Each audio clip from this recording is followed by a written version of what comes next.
Hi అండి, నేను మీ విజయ. ఈరోజు మనము వంకాయ టమాటో బఠానీ కర్రీ తయారు చేసుకుందాము. అది ఎలాగో ప్రాసెస్లోకి వెళ్ళి చూద్దామండి ఒకసారి.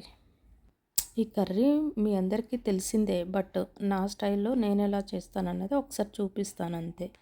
ముందుగా స్టవ్ ఆన్ చేసుకొని కడాయి పెట్టుకొని జీలకర్ర ఆవాలు వేసుకొని అవి కొంచెం చిటపట్లాడిన తర్వాత ఆనియన్స్, టమాటో, పచ్చిమిర్చి వేసుకుందాం. తర్వాత మెయిన్ ఇంగ్రీడియంట్ వచ్చేసి మెంతికూర అండి. నేను ప్రతి కర్రీస్లలో ఆల్మోస్ట్ మెంతికూర వాడతానండి. ఇది హెల్త్కి కూడా చాలా మంచిది. మనమందరం తినేది వైట్ రైస్ కాబట్టి అందులో కార్బోహైడ్రేట్ ఎక్కువ ఉంటాయి కాబట్టి ఇది మన ఇన్సులిన్ లెవెల్స్ స్పైక్ అవ్వకుండా బ్యాలెన్స్ చేస్తుంది అనమాట ఈ మెంతికూర అనేది. సో వీలైతే అందరూ వాడుకోవడానికి ట్రై చేయండి. ఇప్పుడు మెంతికూర వేసుకుందాం, అలానే గ్రీన్ పీస్ కూడా వేసుకుందాం. పసుపు, సాల్ట్ ఇవన్నీ వేసి ఒకసారి ఇంగ్రీడియంట్స్ అన్నీ ఒకసారి బాగా కలిపేసి మూత పెట్టేసుకొని కొంచెం సేపు మగ్గనిద్దామండి. ఎప్పుడైనా సరే మనం కర్రీస్ చేసేటప్పుడు వెడల్పాటి కడాయి పెట్టుకున్నాం అనుకోండి, తొందరగా మగ్గిపోతుందండి. చాలా తక్కువ టైంలో ఉడికిపోతుంది.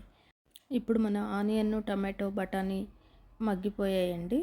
ఇప్పుడు ఈ పాయింట్లో మనము వంకాయ ముక్కలు కట్ చేసుకొని పెట్టుకున్నాం కదా, అవి వాటర్లో నుండి తీసి కడాయిలో వేసేసుకుందామండి.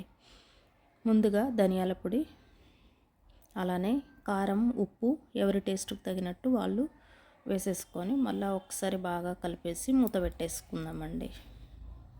అంతవరకు మనము అల్లం వెల్లుల్లి పేస్టు దంచి పెట్టేసుకుందామండి. నేను చెప్పాను కదా మీకు, నేను ఎప్పటికప్పుడు ఇన్స్టెంట్గా అల్లం వెల్లుల్లి దంచి వేసేస్తాను ఏ కర్రీలోనైనా అని చెప్పేసి అలాగే వేసానన్నమాట. అదంతా ఒకసారి కలిపేసుకున్న తర్వాత కొంచెం వాటర్ యాడ్ చేసుకుందామండి. వాటర్ యాడ్ చేసుకొని మూత పెట్టేసుకుందాం మరలా.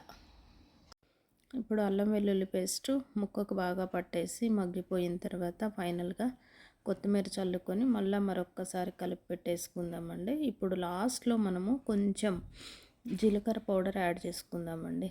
ఈ జీలకర్ర పౌడర్ వేయడం వల్ల మనకి టేస్ట్ బాగా ఎన్హాన్స్ అవుతుందండి. చాలా డిఫరెంట్ ఫ్లేవర్ తోటి, డిఫరెంట్ టేస్ట్ తోటి చాలా బాగుంటుందన్నమాట. మీరు కూడా ఇలానే చేస్తారా లేదా ఇంకెలాగైనా చేస్తారా ఒకసారి కామెంట్ చేయండి. ఫైనల్గా మన కర్రీ జ్యూసీగా రెడీ అయిపోయింది. ఇప్పుడు మనం సర్వింగ్ బౌల్లోకి షిఫ్ట్ చేసుకుందామండి. చూసారా ఎంత కలర్ఫుల్గా, ఎంత ఎమ్మీగా, చాలా బాగుందండి. వంకాయ ముక్క జ్యూసీగా మధ్య మధ్యలో బఠానీ తగులుతూ చాలా బాగుందండి కర్రీ. మీరు కూడా ట్రై చేయండి. ఇలాంటి మరిన్ని రెసిపీస్ కోసం మన ఛానల్ని సబ్స్క్రైబ్ చేసుకోండి.